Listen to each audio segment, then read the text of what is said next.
Baik, ini adalah video lanjutan ya dari video sebelumnya tentang uji hipotesis ya. Nah, jadi di sini saya akan membahas tentang tipe kesalahan ya. Tipe kesalahan. Nah, jadi pada setiap uji statistika yang kita lakukan pada saat penelitian ya, maka bisa saja perhitungan kita itu adalah salah nilainya, ya kan? Kalau kita konfrontasikan kepada seluruh anggota populasi. Kenapa di sini ada kata-kata seluruh anggota populasi? Karena ya, penelitian yang kita lakukan itu adalah terhadap sampel seperti itu. Nah, kemudian artinya apa? Artinya ya, H0 yang ditolak pada suatu uji statistika dapat saja pada populasi ya, H0 tersebut bernilai benar. Nah, jadi kesalahan yang terjadi ketika peneliti menolak hipotesis 0 padahal ya seharusnya ketika penelitian itu kita terapkan terhadap seluruh populasi, hipotesis 0 tersebut bernilai benar seperti itu. Nah, jadi peluang terjadinya kesalahan itu tadi kita simbolkan dengan alfa atau kita sebut sebagai tingkat signifikansi uji. Jadi, seberapa besarkah peluang terjadi kesalahan dalam penelitian kita seperti itu. Jadi, untuk tingkat signifikansi ya, biasanya itu untuk pendidikan alfanya itu kita pakai 5% atau 10%. Jadi, besar tingkat peluangnya. Tetapi ya, misalnya untuk penelitian pada kedokteran misalnya, alfanya itu tidak boleh lebih dari 5, bahkan tidak boleh menyentuh angka 5. Alfanya itu paling besar biasanya adalah 2,5.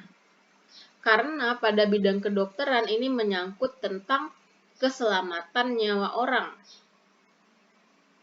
Nah, jadi kalau pada pendidikan alfanya tidak apa-apa besar, tapi kalau pada kedokteran itu tidak boleh punya alfa yang besar dalam penelitiannya. Nah, kalau kita perhatikan ya tadi ada 3 macam jenis hipotesis dalam hipotesis penelitian ya. Ada 3 tipe. Nah, untuk hipotesis tipe yang A ya, tipe yang A, daerah yang luasnya sama dengan alfa atau daerah yang diarsir, ingat baik-baik alfa itu adalah yang diarsir, terbagi menjadi dua yang sama luasnya. Masing-masing adanya di ujung kanan dan ada di ujung kiri. Dengan luasnya itu adalah sebesar alfa dibagi 2. Kalau untuk tipe yang B ya, daerah yang luasnya sama dengan alfa berada di ujung kanan. Di ujung kanan ya. Kemudian yang tipe yang C, daerah yang luasnya sama dengan alfa itu berada di ujung kiri. Atau kita dapat menuliskan daerah kritis. Daerah kritisnya itu adalah Z sedemikian hingga ya untuk yang tipe A, Z sedemikian hingga ya, Z kurang dari Z1 kurang alfa min 2 atau Z lebih dari Z alfa dibagi 2. Nah, kemudian ada yang tipe yang B.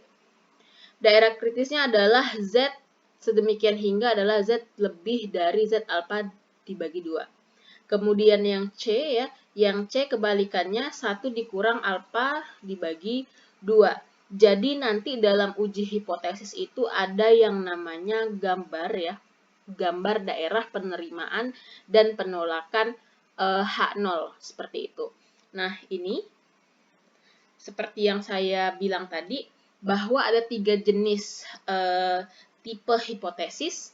Kalau tadi tipe hipotesis untuk yang A ya, hipotesis A itu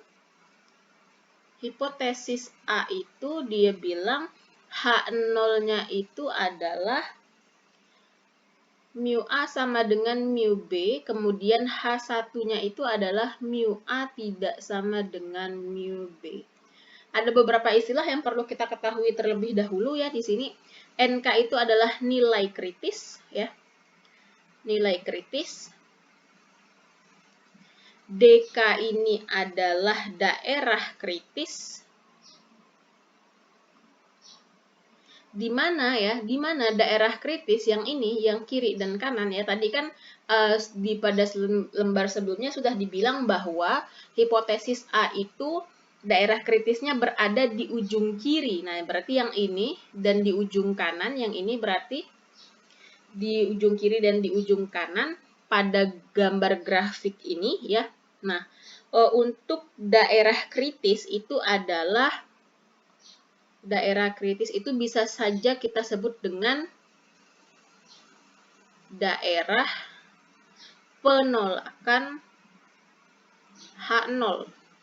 Jadi nanti kalau kita pengen asumsi yang kita ajukan itu benar ya, maka kita harus punya nilai amatan di sini. Nilai amatan kita harus di sini. Kalau kita mau H1 itu kita benar. Penolakan H0 berarti apa di sini? Ini adalah daerah penerimaan H1. Nah, sedangkan yang di tengah-tengah ini ada DP. DP itu apa? Daerah penerimaan H0. Jadi ini adalah H0-nya diterima. Ini untuk hipotesis tipe yang A. Jadi DK-nya ada 2 di kiri dan di kanan. Kemudian ada juga di sini hipotesis untuk yang B tadi ya. Ini katanya daerah kritis atau daerah penolakan H0-nya ada di kanan. Jadi ini daerah penolakan. Daerah penolakan H0 ada di kanan. Kemudian ini dia sebagai daerah penerimaan H0. Daerah penerimaan H0. Oh ya, ini dalam kata lain ya. Kalau daerah penolakan H0 ini berarti adalah daerah penerimaan H1. Jadi amatan kita harus di sini. Nah, ini nilai kritis. Nilai kritis itu adalah batas ya. Ini adalah batas di mana hipotesis B itu berbunyi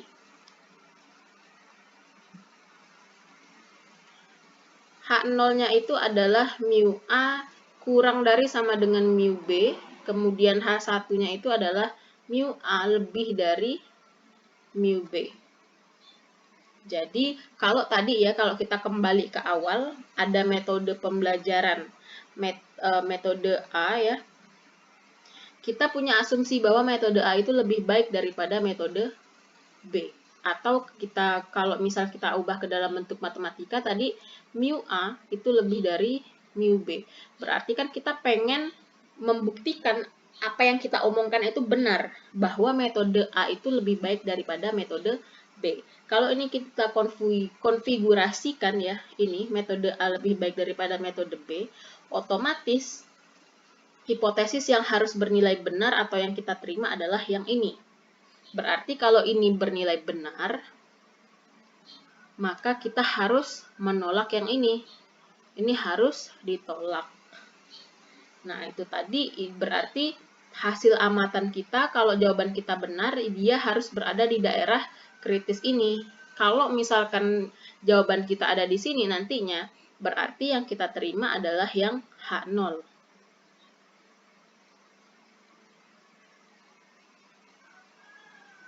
Seperti itu.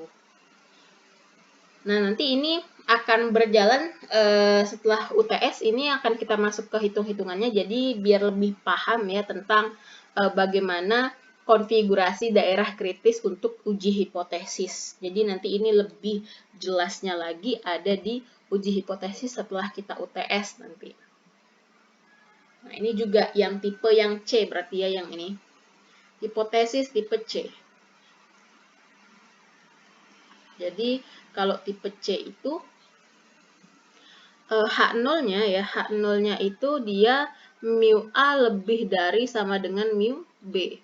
Kemudian H1-nya itu adalah mu A kurang dari mu B. Jadi ini ya, kalau dalam garis bilangan ya, semakin ke sana itu kan semakin ke daerah sini ini kan semakin kecil ya nilainya. Nah, jadi ini adalah daerah penerimaan H1.